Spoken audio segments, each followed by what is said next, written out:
Government representatives visited me here in Sokoto. We talked and we signed an agreement.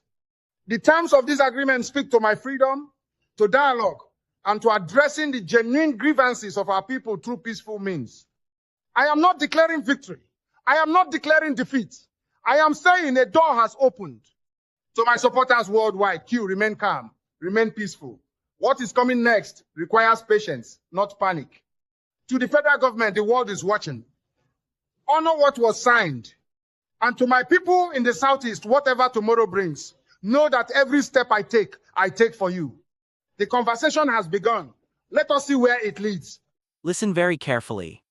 Something happened inside that Sokoto prison that a So Rock does not want you to know about. Tinubu's men, his personal agents, boarded a plane, flew all the way to Sokoto, walked into that facility, sat down face to face with Nnamdi Kanu, and they signed something.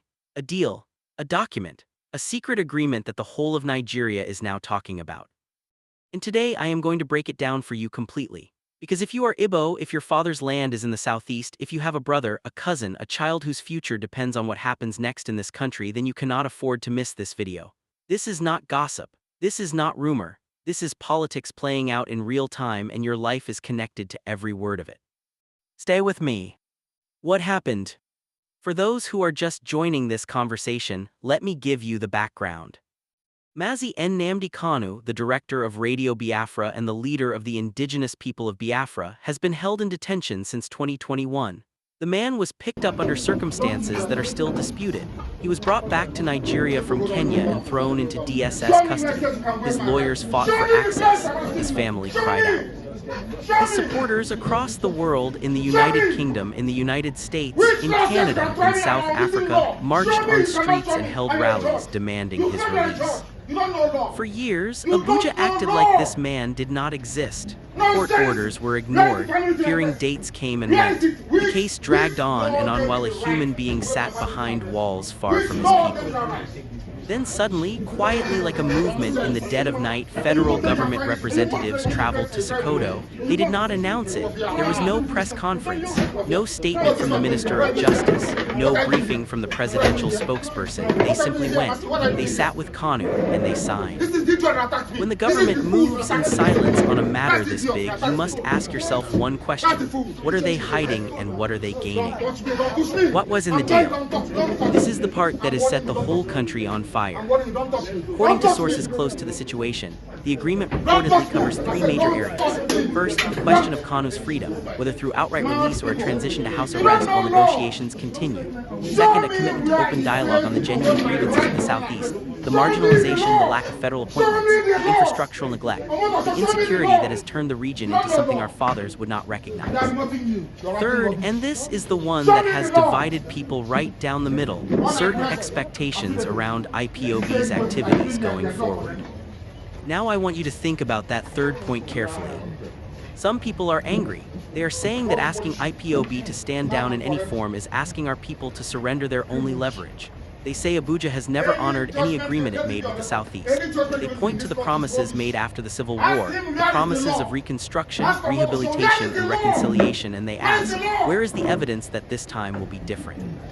Others are saying that sometimes you must come to the table, that prolonged conflict without progress is not strength, it is suffering, that the sit at home, whatever your position on it, has cost the Southeast more than it has cost Abuja, that markets have closed, schools have been disrupted, businesses have collapsed, young men have lost their livelihoods, and the people who suffer most are not the politicians in Abuja, but the ordinary person in Nnui, in Orlu, in Afikpo, in Nsukka. Both sides have a point, and that is exactly why this deal is so controversial. The political calculation. You must never look at what a politician does without asking why he is doing it right now. Tinubu did not suddenly develop a heart for the Southeast. Let us be honest with ourselves. 2027 general elections are approaching. Tinubu needs to secure as many zones as possible. The Southeast has been a thorn in the side of his administration. The economic disruption caused by the security situation in that region is real. Investors are pulling back. Development is stalled. And every time there is a major incident, it puts pressure on his government. So by initiating this deal, Tinubu is solving multiple problems at once. He looks like a statesman who pursues peace. He potentially quiets a region that has been restless. He removes a symbol of opposition from the public conversation, and he positions himself as the man who did what others could not do. That is smart politics, but smart politics and genuine justice are two very different things. The question is not whether Tinubu benefits from this deal, he clearly does. The question is whether our people benefit too. What does Kanu think? This is the question everyone is asking. Kanu engaged. He did not refuse the conversation. He did not send the representatives away. He sat down, he talked, and by all accounts, he put his name to something. That alone tells you something important. This is a man who has spent years in detention, who has been cut off from his family, his supporters, and his platform. A man who has fought this case through the courts with everything he has. For him to engage with the federal government, there must be something in that agreement that he believes carries weight. But we must also be honest. Years of isolation can shift a man's calculations, not his convictions, but his sense of what is possible.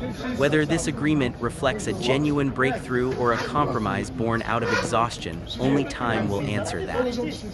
What must we do? First, demand that whatever was signed is made public, no secret deals on behalf of our people.